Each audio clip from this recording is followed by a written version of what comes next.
So what's going on, guys? It's official. We are officially back in the busy season of rideshare. And you know what I think? Trash. Trash, trash, trash. It was busier last year. I mean, it's picked up. Don't get me wrong. It's gotten busier, but the offers, particularly on Uber, have gotten extremely worse because now we have this garbage of shared rides already pulled in. So now you'll get a shared ride offer and it'll tell you like two people, and immediately it'll give you another shared ride. They're extremely long pickups. Trash. First of all, the apps know we don't want to do shared rides, period. Some because we don't want to explain it to you guys. There's a language barrier a lot of times. And honestly, it's doing double work for the pay of one ride. You're doing double work. Don't let them spin it any other way. It's to benefit the company. That's it. Thank God Lyft does not do shared rides. So now we're getting a lot of those thrown in. Like I said, they're extremely long pickups. I'm seeing, first of all, if it's more than 10 minutes to go pick somebody up, I wouldn't even consider it. And I'm talking these places are like 15-minute pickup for a 5-minute ride. And on that, it has to have the nerve to be a shared ride. So on the way to that long pickup, guaranteed you're going to pick somebody up on the way. No. Trash. I don't even accept those.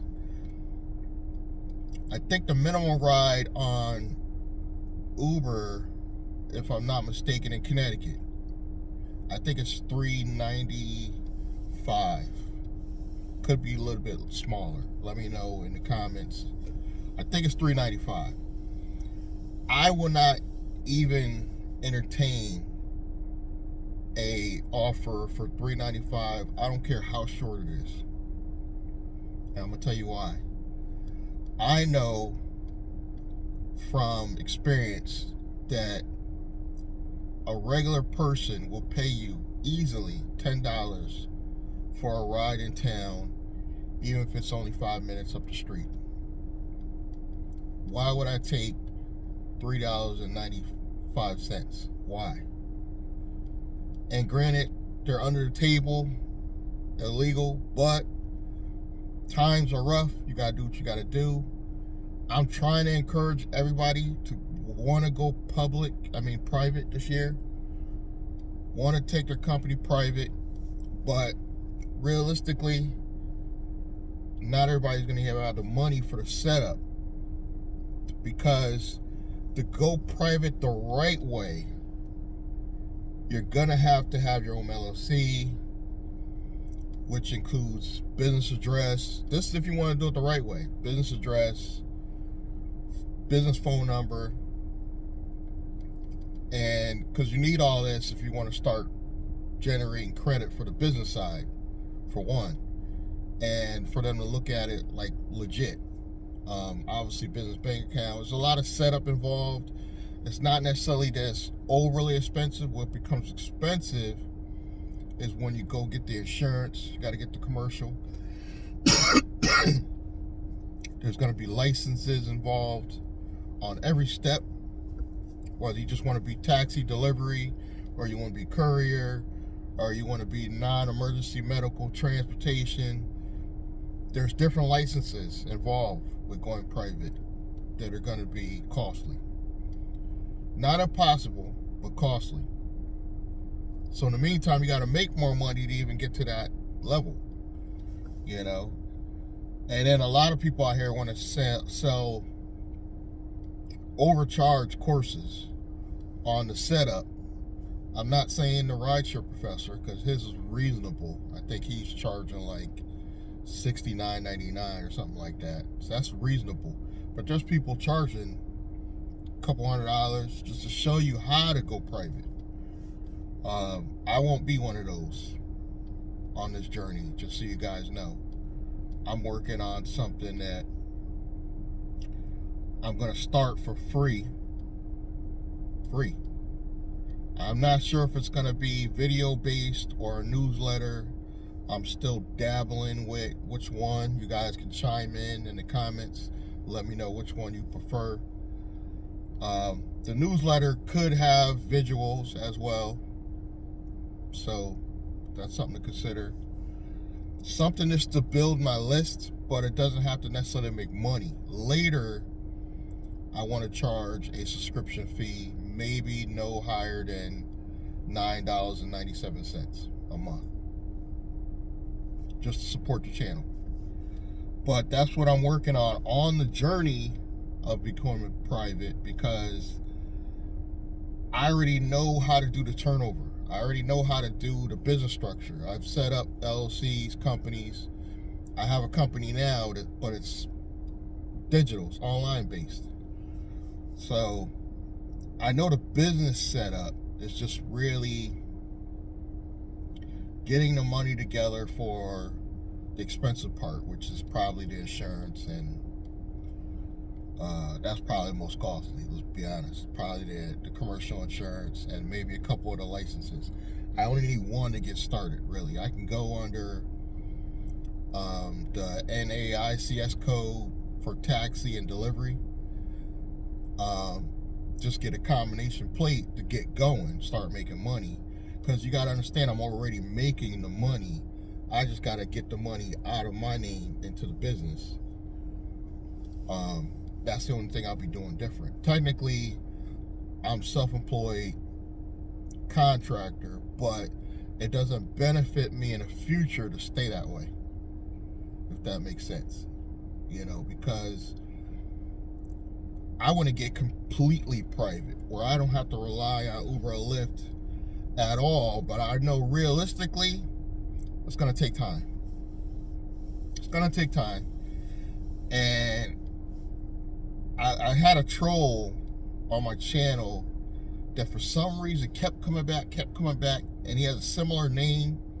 I think he just changed the numbers on the end. And he had the nerve to tell me that you can't block me because you barely get that many comments as it is. Blocked. He'll be back, but he's blocked. He said something one time. He was like, never bite the hand that feeds you.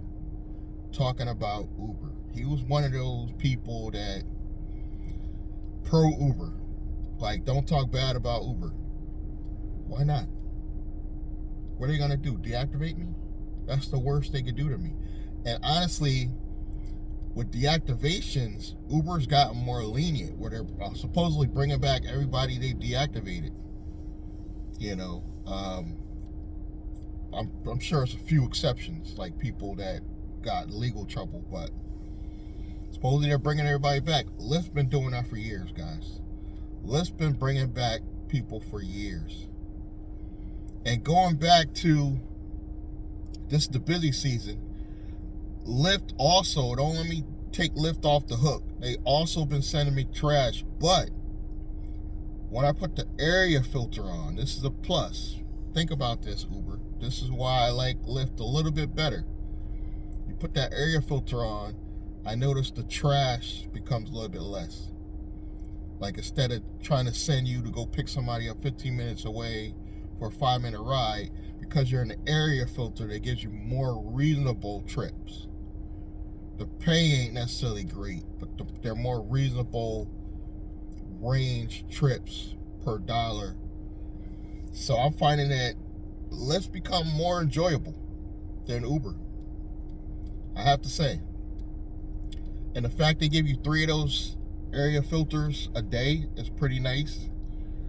I'm convinced that's why we get such crazy offers on Uber, because it's wide open. They try to get me to go to New York. They try to get me to go to Massachusetts for like $20-$30. I'm in Connecticut. Look on the map. I'm in Connecticut. You're trying to send me to New York City for, like, at the highest, I think 80 or 90. But you got to think it's dead space coming back. I think I got offered a trip to go all the way to Mass for like pennies on the dollar. Come on, Uber. So that area filter on Lyft, not the greatest thing in the world, but I do like that feature. Now, I don't know what happened with the earnings guarantee. I don't see anything from it. It's hard to find in the app, if you notice.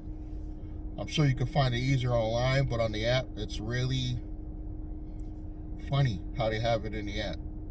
Like, when you're not earning from it.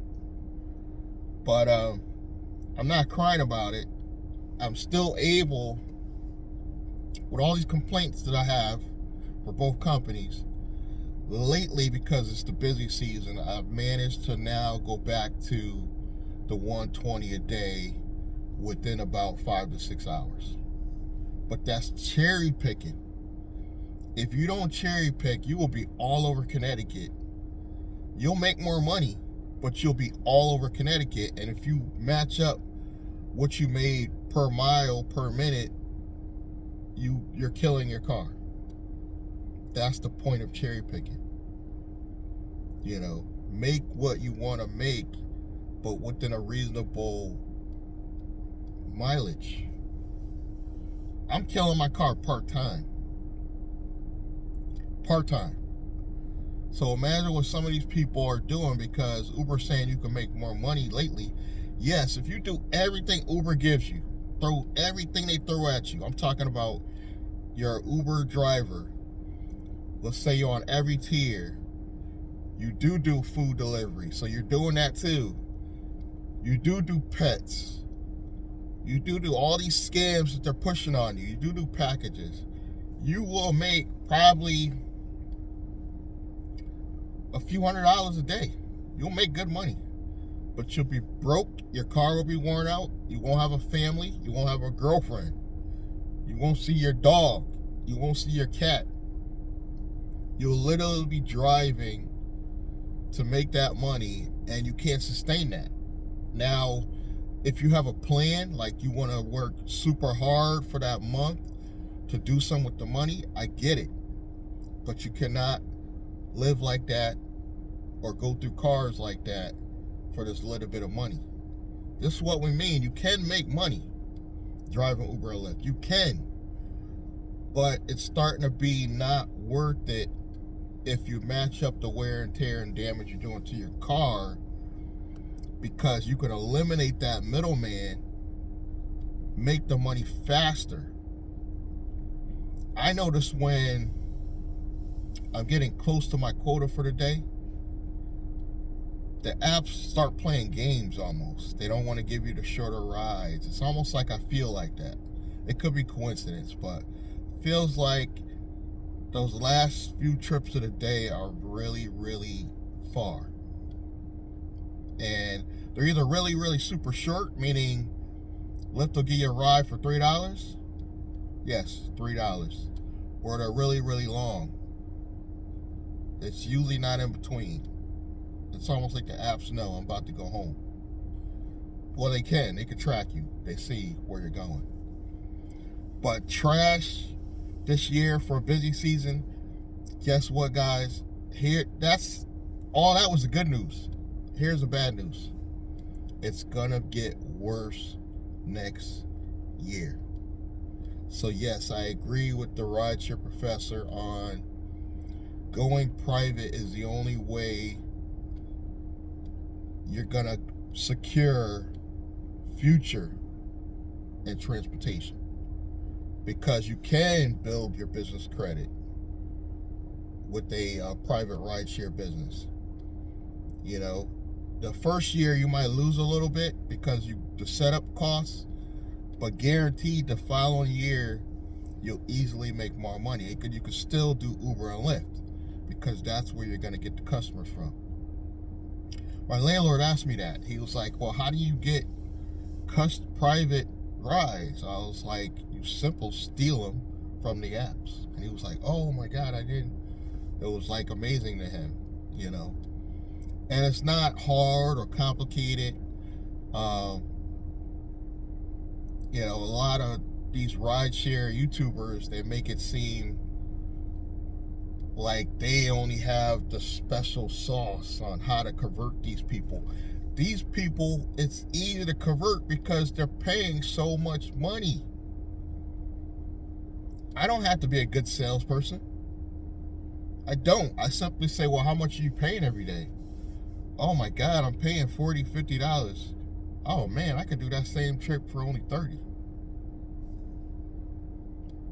It's that easy. It's that easy. And if you have, definitely when I get my new LLC for this transportation company, I'm going to have every payment processing app on the planet. I'm not going to give anybody an excuse not to have a way to pay me. That's the way you got to do this, because cash is no longer king as far as transactions. A lot of people don't carry cash. That's why they like the apps. We got to make it convenient for them to pay. And if I could, honestly, I would not only go private, but I want to find a way how we can have an app internally for our company, meaning everybody we on board, we give them an app that they could use to pay us. It's not that hard to build an app where you're only going to have a few hundred people. You're not going to have thousands of people on this app. It's only going to ever be a few hundred people to just pay you within your state. And it doesn't need as many bells and whistles. All they're going to do is book a ride with you. And now this is how you're going to grow your transportation company. As you bring on drivers, you show them how to use the app. So this is something I'm looking forward to building in the future. So I got a lot of goals, a lot of dreams. But all I got is time. It's not like rideshare is going anywhere tomorrow.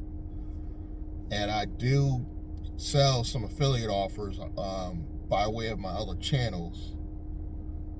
And I'm still renting one room. I'm getting rid of the one I suspect to be on drugs. He's actually leaving this month, the 27th. I think it's a Friday. He's out of there. I don't want to bring anybody else in. I'm keeping the one guy that pays me on time, and I'll just move back into that room. It's only a 2-bedroom. I just had a huge living room with the dining room attached. That's where I used to sleep. I'll just go back to the bedroom. Be happy with the one good guy that does not give me problems, pays every month. Focus on putting out content on the other channels and just keep the hamster wheel going, because rideshare is never going to be enough. People are really surprised. The passengers are surprised and taken back a little bit when I tell them, a lot of passengers are kind of confused. Well, you talk bad about them and you hate them. Why do you do it? Flexibility. I like to compare it to like fast food.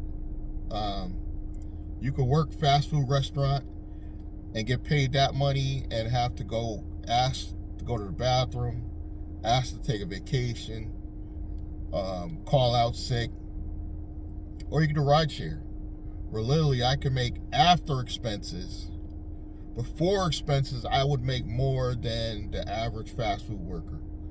After expenses, it's probably equal.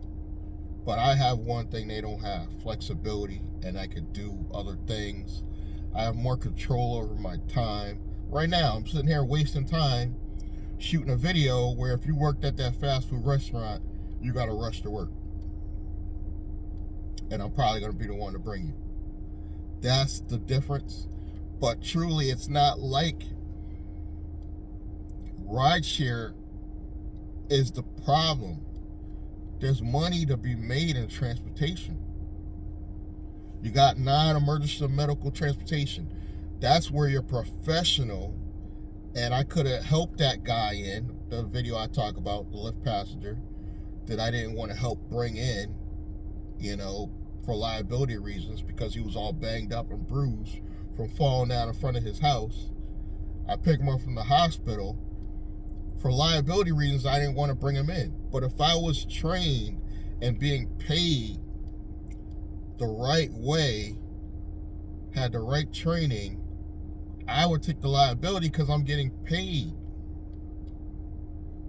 This is an $8 ride. I would not risk liability for that. And then when you're self-employed, when you do go 100% private, you're going to have your own insurance. You're going to have your own coverage for all this stuff in case things go wrong, And non-emergency medical transportation, you're going to have your own insurance to cover you in situations like that, outside of just the standard commercial. That's another route you could go in the same transportation company. Or you just do taxi and delivery. Do the same thing you're doing with Uber, Lyft, food delivery, but under your own LLC. You pay yourself, W-2. That little bit of money in the middle, you got to make more than you pay yourself, obviously. You pay yourself, you bring in hopefully 7 a week, and you pay yourself 5. So you can leave that little cushion in the bank. That alone is enough to help you get the business credit. Maybe you go buy another vehicle, bring on another driver. You see where this could go? The possibilities are endless in transportation, but there's no future in rideshare. There's no long-term future. That's why I'm encouraging people to still do gig economy now. Why you still have the flexibility part, and it somewhat could pay if you combine all the apps. I might have to do food delivery when I start this. Rideshare is not enough. I might have to. I'm starting to watch videos, not just DoorDash, but I hear there's a company called Deliver That, and these weird names, these luxury food delivery apps. I might have to dabble with other things. I might have to dabble in it just being a private courier. That's an option. A perfect example, a flower shop needs a driver every day, certain drop-offs, and they're willing to pay you this much. This is in their budget to pay you. They don't have to pay a W-2 wage. They might be more willing to pay you because you're a direct company owner for a flat fee, say per day or per week. The possibilities are options. The possibilities are endless, I should say. The options are wide open. And no, I'm not smart. I don't try to pretend I'm smart. I just see things differently than a lot of you might not be looking at it. You might just get up and you're in this robot mode where you just get up, do the same thing, get your coffee, just drive. 10, 12 hours a day. You're exhausted. You're not having sex with your wife. You don't spend time with your kids. Who wants to live like that? Nobody wants to live like that. And passengers are starting to tell me, I've had passengers solicit me, you got a business card? Why do you think that's happening? They're getting tired of the overpriced fees, and they know it's not going to the driver. Make this make sense. I'm not just here to complain. I'm here to try to give solutions. Not just for today, but tomorrow. Subscribe, like, comment, click that bell icon. Check the links below, and I'm going to see you guys in the next one. Thank you.